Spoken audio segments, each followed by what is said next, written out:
Assalamu alaikum, урматтуу Багастыры Кыргызстан каналынын көрүүчүлөрү. Ысык көлдөбүз, Ысык көлдөн салам. Азамат Касеев менен бирге шериктеш иштешкен Аламанов Азат байкебиздин желе сортунда картошкасына келдик. Былтыркы жылда ушул кишилерден үрөн алганбыз. Быйыл дагы ушул үрөн чарбанын жеринде көрүп, таанышып, кандай болду, кандай картошка экен, ушуну алып барып кийинки жылга өзүбүздө шаблон катары өстүрүп көрөлү деп чечип атабыз. Ассаламу алейкум. Азатка биринчи бул жерде качан тиктиңиз, эмне сорт тааныштырып? Бул желе сорту Германиядан келген. Европланттыкы. Ошо жактан бул Аскар деген абабыз бар, Караколдо. Ошо киши бизге үрөндү экспорттоп берет. Бул 22-жыл келген. Мондай эмишөк менен келет. Этикеткасын сиздерге көрсөтүп коеюн. Канчанчы жылы келген, канча килограмм, эмне сорт экени монда бүт жазылуу. Бул желе сорт экен. 25 килограммдан мондай кендир мüşөк менен келет бизге. Репродукциясы? Репродукциясы бул 22-жыл келген, бул бизге 2-жыл айдалып атат. Бул эме кендир мüşөк менен Германиядан агро плант деп эски өндүрүлүп келет. Германский качка бул өзү. Бул өзү мүнөзү кандай бул картошка? Бул картошка ысыкты көп сүйө бербейт. Ысык жерлерде жакшы чүмдүүлүктү бере албайт. Сабагы өсөт, бирок чүмдүүлүк жакшы бербейт. Бул көл шартына, алайдын шартына ушул ичине температура муздагыраак жерлерге чүмдүүлүгүн жакшы берет, аябай. Өзү бул столовой сортко кирет. Эми сорт өзү столовой, бул чипсы, берки эмелерге кирбейт. Столовой ниде болуп эсептелинет бул сорт. Бул өзү 120 күн, 130 күндө жетилет. Жерге себилип, башы кылтыйып, мындай кичине чыккандан баштап эсептелгенде 120-130 күндө жетилип бышыш керек. Бул ошондо поздний сортко кирип калат. Бул ысык жерлерге, сунуштайм ысык жерлерге өскөнгө болбойт. Бул только бул көлдүн шартындай, алайын шартындай кичине температурасы салкын жерди сүйгөн картошка. Ошондой жерлерге айдалса, бул чүмдүүлүгүн аябай жакшы берет. Бул өзүнүн Германияда 80-90 чейин тонна чүм бере алчу. Ысык көлдө канча берип атат? Бизде ак сууда бизден чүмдүү жогорураак берет, биздики бирок жер шартына жараша топурактын составы сылайыраак болгон үчүн анчалык деңгээлге жетпейбиз, 50-60 ушун деңгээлинде. Желе сортунда картошканы казып көрөлү.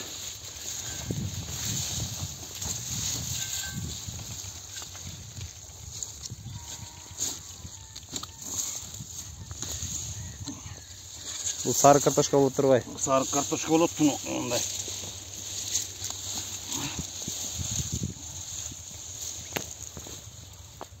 Астында жокпу?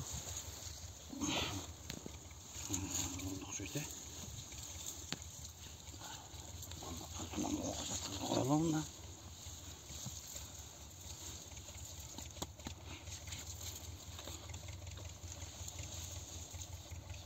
Эки килограммдай бар го дейм. 2 килограмм жетпей калды. 4, 3, 3. Демек, бул жерде 9 картошка бар экен, бул да чоң-чоң болот. Бул солдун башы укмонду көрүнөр, тамак көп турбайт да, ылдыйлаган сайын түшүндүр көп. Ондан дайыртып алып көрөлү. Дайыртып алып көрөлү.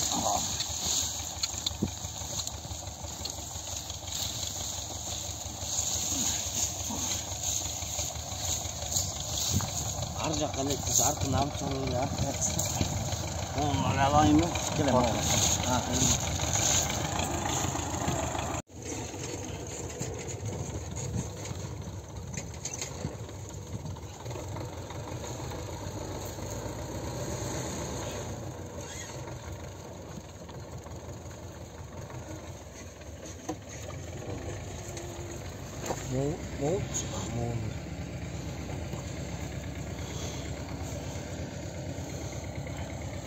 Bu arkalı kolpanlı yaptı.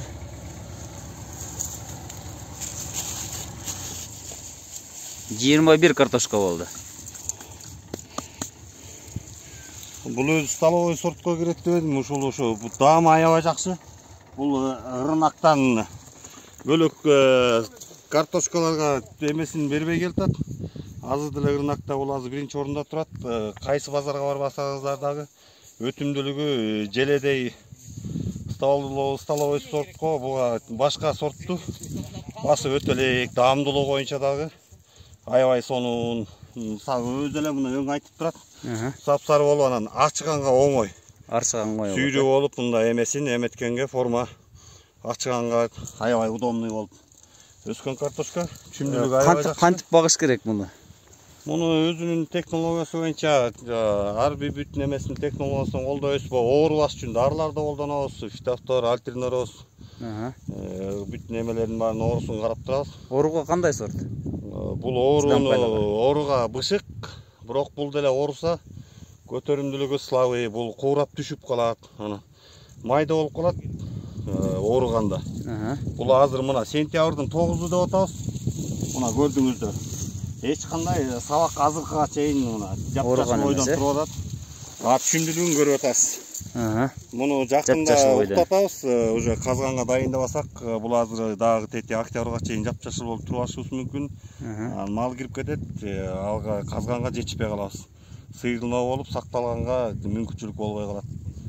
Муну азыр биз сабагын чаап, өзүнүн казганга дайындабасак, 1-2 күн ичинде казабыз. Антпесек бул дагы өсүмү, бул азыр дагы токтой элек, дагы 20 күндүк өсүмү бар. Анан бизге ага уже кыш кырып, үшүк жүрүп кеткенге дайынданып кетет суук болуп. Ошого карата муну уктатканга уже сабагын чабышыбыз керек, же дары чачышыбыз керек.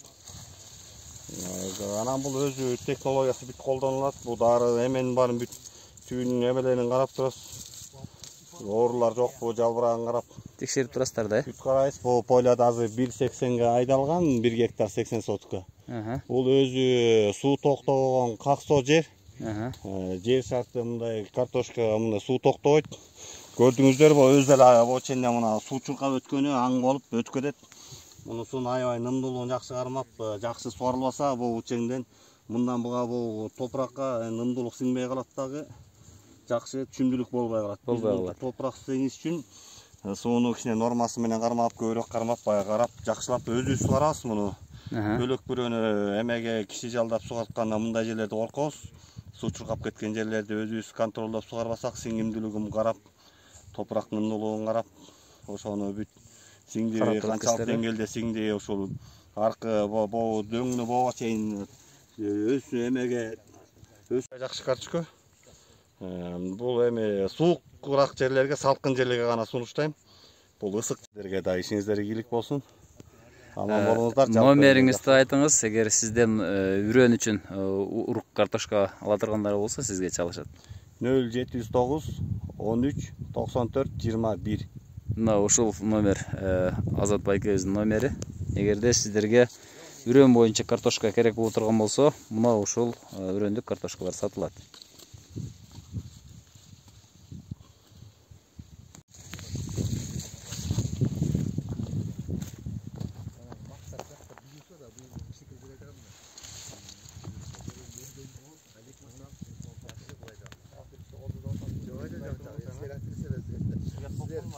Ожидание турган кишисиз. Айтып атам. Өлө керек болсо чалсаңар жерден чыкса.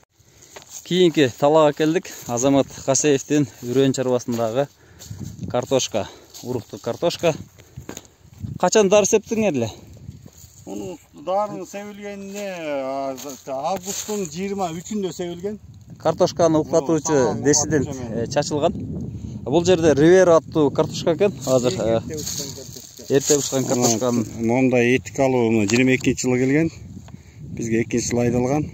2-жыл айдалды, Мондай агриконукка мондай мүшөктөр менен келишет бул. Бул голландский сорт. Мына бу 22, мына бул меники сорттуку бул. Ооба. Бул кадимки арык менен суугарылат. Картошканын эни канча? Канча тигилген? 70. 70тик. Стандарт 70 экен.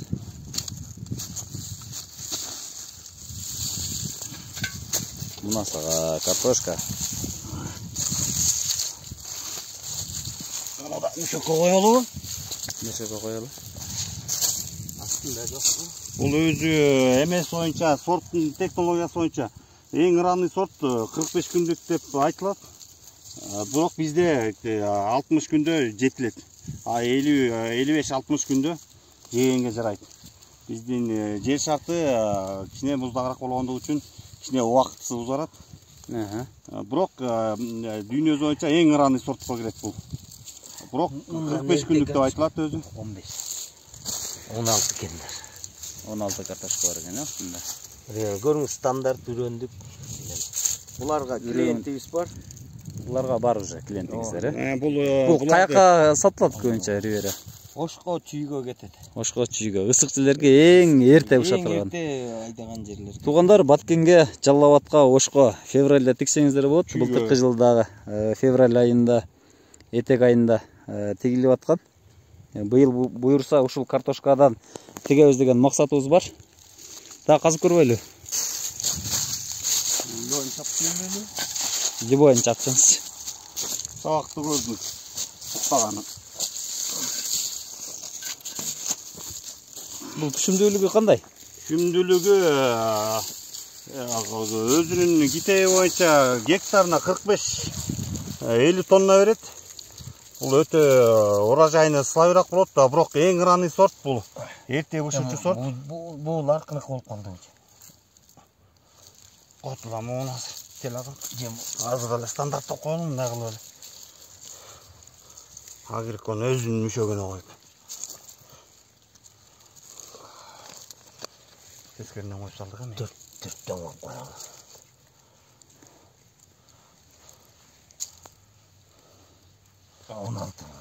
Уруктук өтө сонун экен. Таза мына. Карап алыңыздар. Оорусу жок такыр. Оору жок, бүт дарыланган, өзүнүн бүт эмес технологиясы, агротехнология колдонулган бүт нерсе. Өзүнүн нормасы менен фильтралар берет, өзүнүн удобрениялары, ооруга каршы дарылардын баары себилген. Бул только казуу гана калды. Буюрса 1-2 күндө казабыз.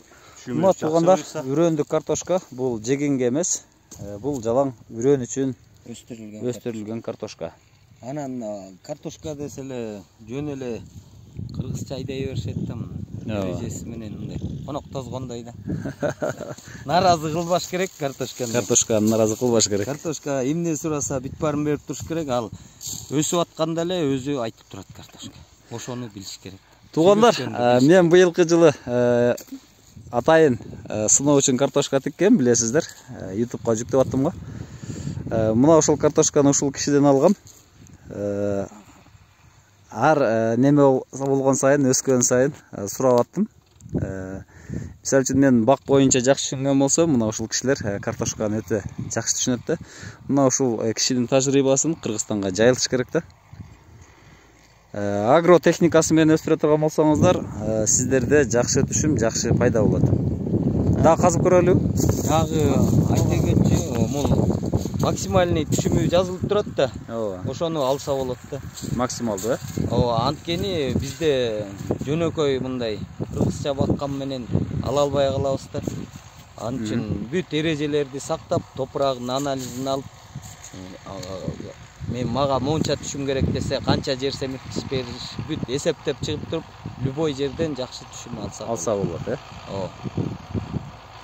Бул жер кандай? Кара топурак эсептелеби, кандай эсептелет бул жер? Бул жер эми орто жер, бирок эмеси көп жылдык чөп жаткан жер болчу да, гумусу жакшы жер. Кайсыны казабыз?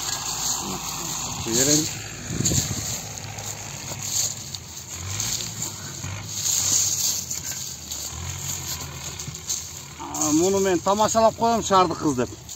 Муну аябай жакшы карап бакпаса, ооруга алдырсаң, эметип алсаң, 2-3 күндө бир контролдоп, койлаңа келип карап турбасаң, оору жугуп, ооручу болсо, бул бат демесин түшүмдүүлүгүн жоготуучу өсүм эмеге кирет картошкага. Назик караш керек, аябай нежный картошка. Назик картошка. Мен тилим менен тамашалап коем, шаардык кыз деп.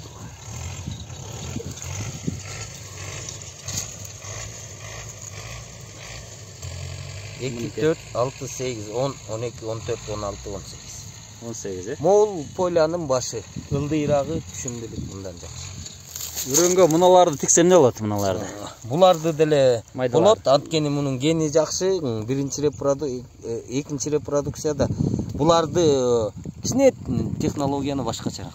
Бул картошкадай көмсөңөр болбой калат. Муну жерди чука жийип туруп эле, жаап туруп үстүн кичине көмүп туруп эле айдасаңар жүзгө чейин бул картошканы кубалап кетет. Жетип барат. Жетип барат ооба. Мына тургандар айдоо технологиясында өзгөрүү бар экен. Буларды терең айдабаш керек экен. Бир аз. Бул выгодный болот. Мындай картошкадан 1 гектарга 1 тонна 200 килограмм эле кетет. Мына тургандар. Мына мындай стандарт 3 тонна, балтарашка 4 тонна. Ооба. Мындайдан 6 тонна кетет. Ойбой. 5-тен 6-га чейин. Мынакей. Сиздерге агрономдон жакшы кеңеш болду. Эгер майда урук айдаса да болот экен, бирок технологиясы бир аз узунураак экен, көбүрөөк экен. Эгер жок мен жерде мынча түшүм алам десе, бизге байланышса Бир-бирден сиздин практикада канча 35-40 тоннага чейин. 35-40 тоннага чейин алса болот, Алып жүргөнсүң ошончо. Булардын баалары канчадан болуп атат? Биринчи репродукциялар 50 сом плюс-минус 10 сом, экинчи репродукциялар 30 плюс-минус 5 сом. Картошка дефицит жылы артка, астыга ушундай болуп турат. Спроско жараша. Талапка жараша. Атагана картошка продуктовый кымбаттап кетсе кичине кымбаттайт, арзандаса бул басында тура берет. Анча-мынча эле арзандабаса. Анан айтарым, болбогон картошкаларды айдап алып, неметкиче сапаттуу, кымбатыраак, жакшы үрөн айдасаңар, мени күзүндө ошончо түшүмүңөр жакшы болот. Жанатан бери сизди мактап көрсөттүм, чындыгында ошол нерсеге татыктуусуз. Быйылда буйрса биз дагы ушулдан эртерээк айдайын деп атабыз Риверадан. Так.